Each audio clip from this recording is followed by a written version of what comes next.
Hi guys, welcome back to my YouTube channel. जय माताजी, जय द्वारकाधीश। आज છે ગુરુ પૂર્ણિમા, તો મારા તરફથી આપ સૌને ગુરુ પૂર્ણિમાની હાર્દિક શુભકામના। બન્યા રહેજો મારી સાથે વિડીયોમાં। આજે છે વીકેન્ડ્સ ડે એટલે રવિવાર અને ગુરુ પૂર્ણિમા બી છે, તો હું આજે કરીશ મંદિરની સાફ સફાઈ। હું રવિવારના જ સાફ સફાઈ કરું છું, એવરીડે પોસિબલ નથી હોતો, ખાલી પૂજા જ કરું છું। તો આ છે મારા ઘરનું નાનું એવો મંદિર। અમારી કુળદેવી છે માતાજી રવેચીમાં। તો સૌ પ્રથમ મંદિરની સાફ સફાઈ કરીને પૂજા કરીશ, પછી નાસ્તો બનાવીને મારે આજે મંદિરે બી જવું છે। તમે બન્યા રહેજો મારી સાથે વિડીયોમાં એન્ડ સુધી।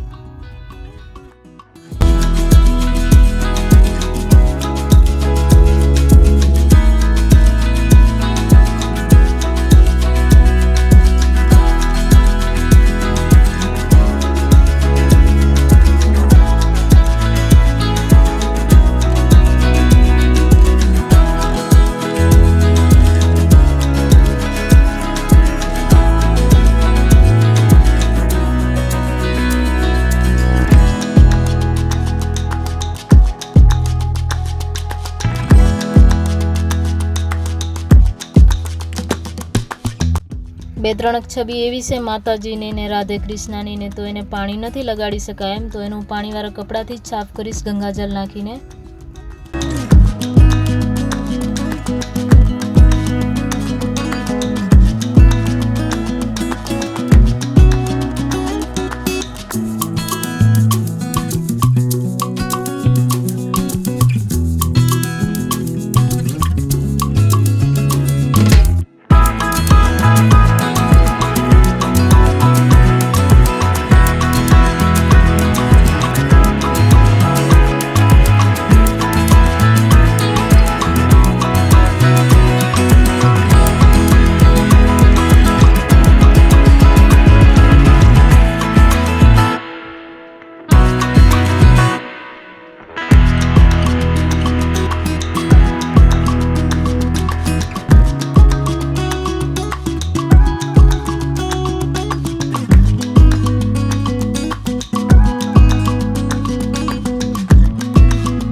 આજે નાસ્તામાં હું ઢોકળા બનાવીશ। આ ઢોકળાનું મોટો પેકેટ છે, અડધો મેં પહેલાં આને યુઝ કર્યો છે।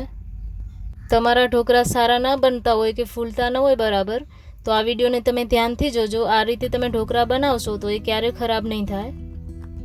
આજે એની અંદર સોડાનું પેકેટ નીકળે એ જ છે, અડધો મેં પહેલાં વાપર્યો હતો ને અડધાને પાછો પેક કરીને રાખી દીધો હતો।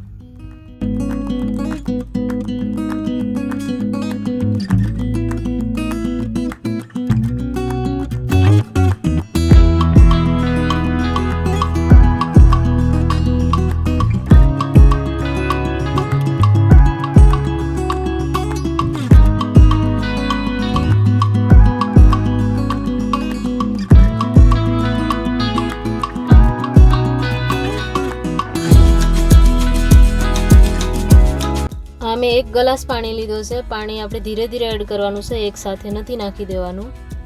પાણી આમાં જરૂરિયાત પ્રમાણે જ એડ કરવાનું, વધારે પાણી થઈ જાય તો પછી ઢોકળા સારા ના બને।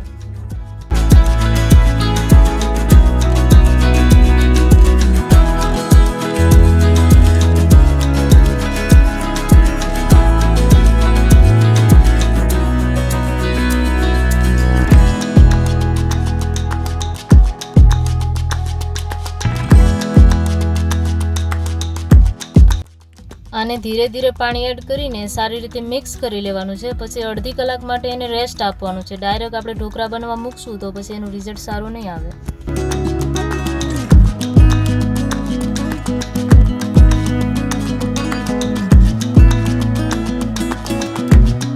તમે જોઈ શકો છો ઢોકળા માટે બેટર આપણું એકદમ પરફેક્ટ છે, વધારે થીક બી નથી ને પતલો બી નથી।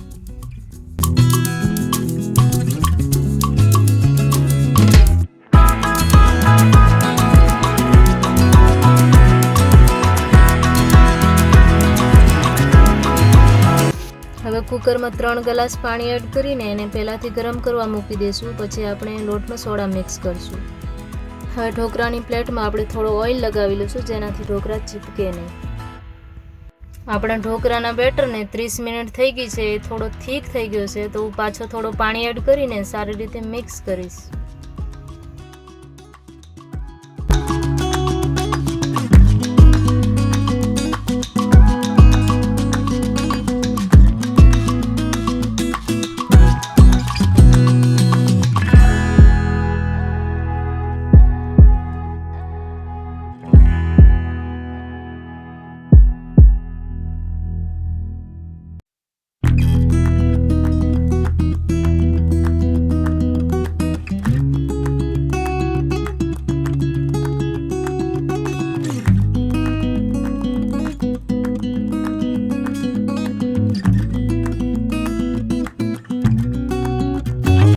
હવે હું સોડા એડ કરીશ. સોડા પાણીમાં મિક્સ કરીને જ એડ કરવાના છે, ડાયરેક્ટ લોટમાં નથી નાખવાના, નહીં તો ઢોકળા લાલ થઈ જશે અને ટેસ્ટમાં કડવા લાગશે.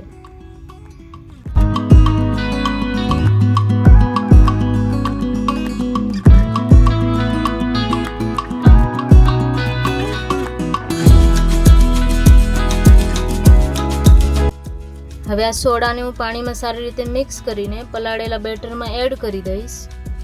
બેટરમાં સોડા એડ કર્યા પછી એને વધારે ટાઈમ બહાર ન રાખી શકાય, એને તરત જ મિક્સ કરીને કુકરમાં મૂકી દઈશું.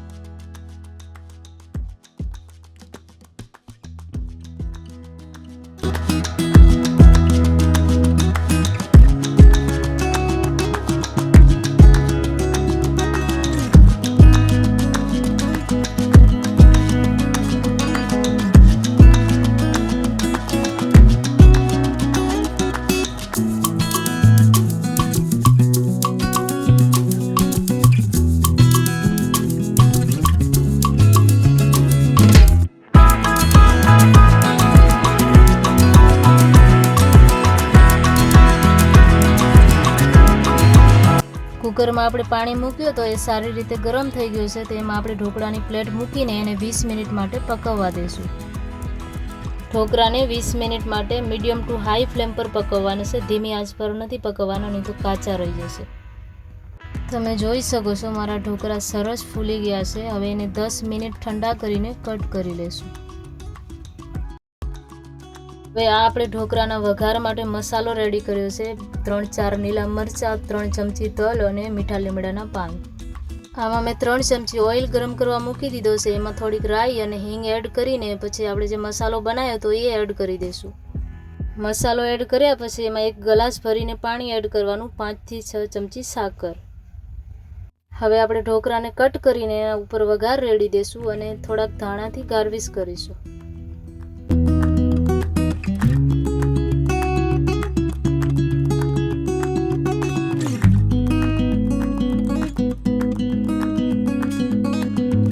તમે જોઈ શકો છો મારા ઢોકળા એકદમ સોફ્ટ અને સ્પંચી બન્યા છે.